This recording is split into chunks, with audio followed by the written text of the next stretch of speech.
Hello viewers, আজকে আমি তোমাদের মাধ্যমিক ইতিহাস 2 মার্কের সাজেশন নিয়ে এসেছি। অত্যাধিক গুরুত্বপূর্ণ ও অধ্যায়ভিত্তিক, তাই তোমরা অবশ্যই এই ভিডিওটি স্কিপ না করে পুরো ভিডিওটি দেখো। আর একটা কথা বলে রাখি, এর আগে আমি তোমাদের 4 মার্ক এবং 8 মার্কের ভিডিও দিয়েছি, অবশ্যই দেখে নিও। আর তোমাদের হাতে খুব কম সময়, একদিন মাত্র সময়, তাই তোমাদের বলবো তোমরা স্ক্রিনশট করে নাও এবং সেই মতো পড়াশোনা করো। 1 থেকে 9 পর্যন্ত তোমরা অবশ্যই প্রশ্নগুলো একটাও ছেড়ে যাবে না, কেন প্রচুর গুরুত্বপূর্ণ প্রশ্ন। আর একটা কথা বলি, তোমরা যদি আমার চ্যানেলে নতুন হয়ে থাকো তাহলে অবশ্যই সাবস্ক্রাইব করে দিও আর তোমার বন্ধু বান্ধবদের শেয়ার করে দিও, যাতে ওদেরও উপকারে আসে।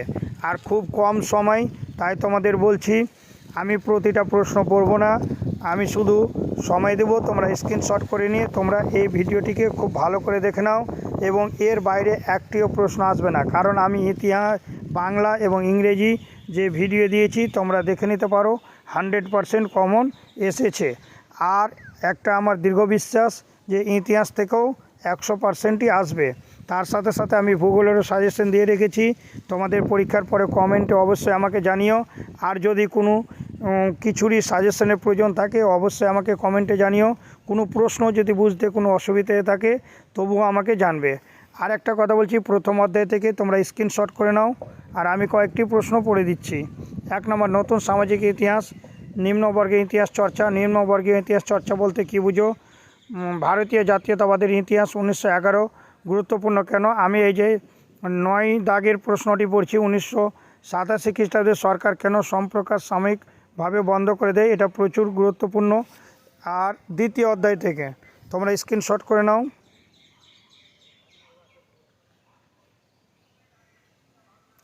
এবার আমি প্রশ্নগুলো পড়ছি। 1 নম্বর, 3 আইন কি? মেকলেমিনেট কি? শ্রীরামপুর ত্রয়ী কাদের বলা হয়?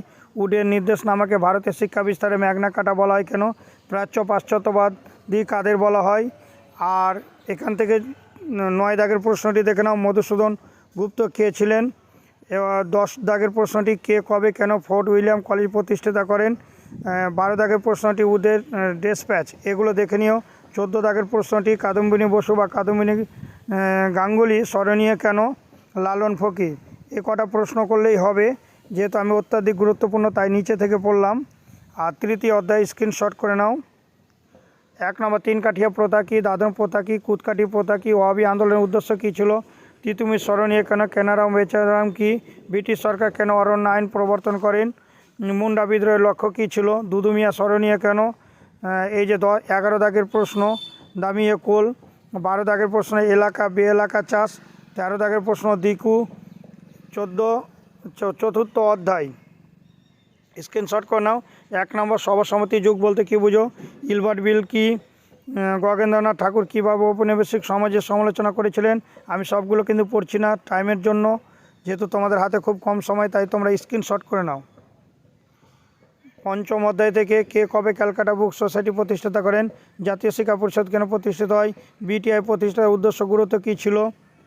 পঞ্চনন কর্মকার। 5 দাগের প্রশ্নটি উইলিয়াম কেরি কী কারণে স্মরণীয়? 6 অধ্যায় থেকে স্ক্রিনশট নিয়ে নাও।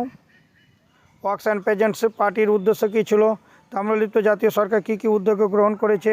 সারা ভারত কিষাণ সভার প্রথম সভাপতি ও সম্পাদক কারা ছিলেন? বারদৌলি সত্যাগ্রহ কী? 7 অধ্যায় থেকে স্ক্রিনশট করে নাও। দলিত কাদের বলা হয়? অনশন সমিতি প্রতিষ্ঠার উদ্দেশ্য কী ছিল? পুনা চুক্তির 2টি শর্ত তাৎপর্যে লেখো। নম্রশূদ্র কারা? রশিদ আলী দিবস কী বা কেন পালিত হয়? এবার 8ম অধ্যায় থেকে উদ্বস্তু কাদের বলা হয়? দেশীয় রাজ্যগুলির ভাতভুক্তি দলিত বলতে কী বোঝায়? কোন সময়কে কেন পুনর্বাসনের যুগ বলা হয়? আর আমি এই যে কটা প্রশ্ন দিলাম অবশ্যই তোমরা দেখে নাও। আর তোমাদের ভালো লাগলে অবশ্যই আমাকে লাইক করে কমেন্টে অবশ্যই জানিও। ভালো থাকো, বেস্ট অফ লাক।